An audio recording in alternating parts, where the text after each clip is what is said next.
Adem ayem. Siki nyetek takon karo Mas MC lah, men mandan gue. Takon apa, Pak? Mas. Ki dhewe mik, Mbak, pemik. Nggih. Pripun, Pak De? Cara rika ngger urip sing adem ayem sing ngebri jajal. Urip sing adem ayem sing ora tuana tagihan. Terus sing ngger turu nang omahe mertuane ora tuh digugah-gugah nang mertuane mesti adem ayem. Ya. Ya. Wis kae gue? Iya. Nek menurutnya saja. Pripun? Menurutnya nyongki ya. Pertama ke awak sing sehat waras. Nggih, sehat. Awake sehat waras kan kepenak go ngapa-ngapa. Nah, nggih. Go nyambut gawe iki kepenak. Nah, nggih. Go ngode, go ngapa nyambut gawe penak lah. Nah, kepenak. Go mangan karo sambel tok penak. Wah, iya bener. Pisan ya. Nah, nggih. Ping pindho nek duit akeh. Duit akeh. Iya, siki apa-apa kowe ora duit ya mumpet padha bae. Nah, iya. Iya bener deneng ya. Iya. Terus maning ana sing maning nggih? Apa maning? Ping telu nek ora diutang. Nah, berarti sing nomor berarti sing telune nyong berarti ya. Urung ayam, urung adem. Oh iya. Terus ping pate ya. Ping pate bojone sing ayu. Ping pate bojone ayu. Iya, dadi nek bojone ayu kan dhewek betan nang omah. Ora tuh nonton dalang eko kan nonton bae. Oh, kaya gue. Iya.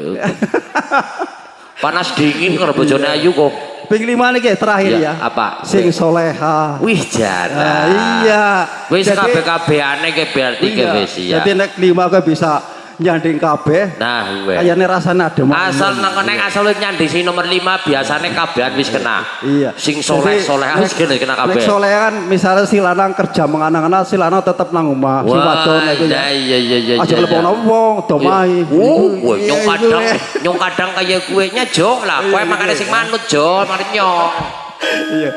Nyong urung soleha berarti bojoku urung adem ayem. Kaya gue ya.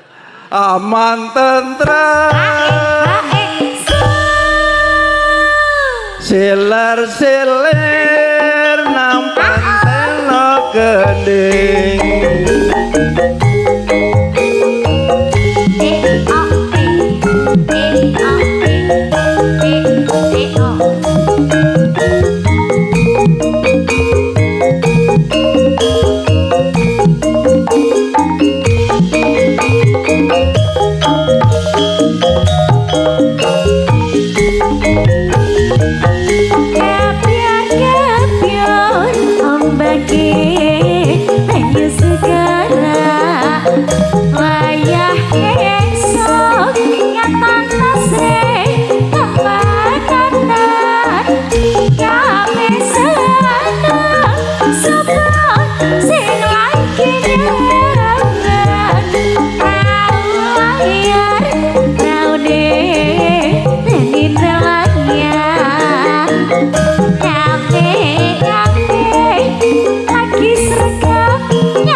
mabur tanah Jawi dengan tanah Jawi maripah lo Cina rakyate